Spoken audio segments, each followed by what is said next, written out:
Hello hello hello. कहाँ बारू हो? आ तू कहाँ बाड़ा? बाजारी वाला पंडाल में बनी। तहरा आवाज बहुत कम होता। हाँ बड़ी चोंगा बजता नइखे सुना।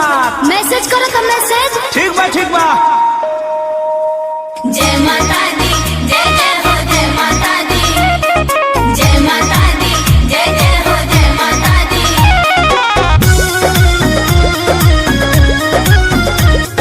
शेरा वाली जोता वाली लाटा वाली माँ।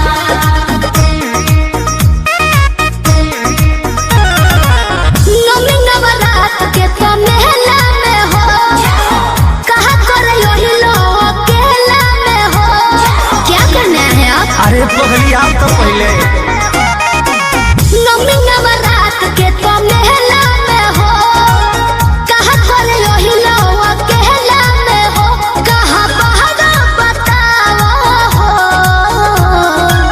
करतनी फोनवा अरे हमर सोनवा मूर्ति भी आवो बुआ बुआ भेजले बिया मैया के चढ़ावो बुआ बुआ भेजले बिया मैया के चढ़ावो।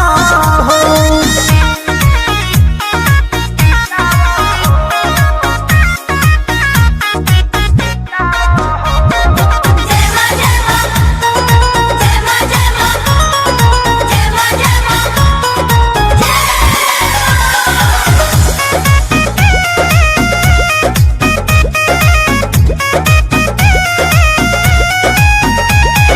हमरो तो चुनरी ओढ़ावे के बा, मैया जी के भागा चढ़ावे के बा। शेरा वाली जोता वाली लाटा वाली माँ। सीधे सीधे चले आवा भेजली लोकेशन भइल पंडाल में बा पूरा डेकोरेशन। हो तो ले बन फूल मंगावा हो। करतनी फोनवा ए हमर सोनवा मूर्ति भी आवो बुआ बुआ भेजले बिया मैया के चढ़ावो बुआ बुआ भेजले बिया मैया के चढ़ावो।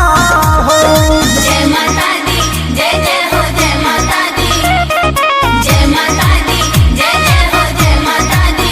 Music by Arya Sharma. शेरा वाली जोता वाली लाटा वाली माँ। ए हो आवे से पहिले बतहिलो ना, कृष्णा बेदर दी परमोध के लहिलो ना। अकेले आने की क्या जरूरत है? चुप चुप चुप चुप। सुनो बाबू ई बात धनी सिगरेट रखी हो पूजा करो तुम देख रेख रखी हो ओके जी।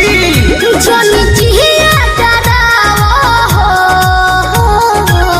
करतनी फोनवा ए हमर सोनवा मूर्ति भी आवो बुआ बुआ भेजले बाड़ी मैया के चढ़ावो बुआ बुआ भेजले बिया मैया के चढ़ावो।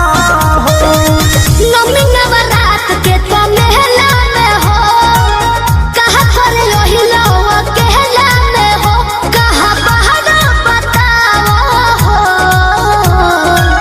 करतनी फोनवा ए हमर सोनवा मूर्ति भी आवो बुआ बुआ भेजले बाड़ी मैया के चढ़ावो बुआ बुआ भेजले बिया मैया के चढ़ावो आके चढ़ावो।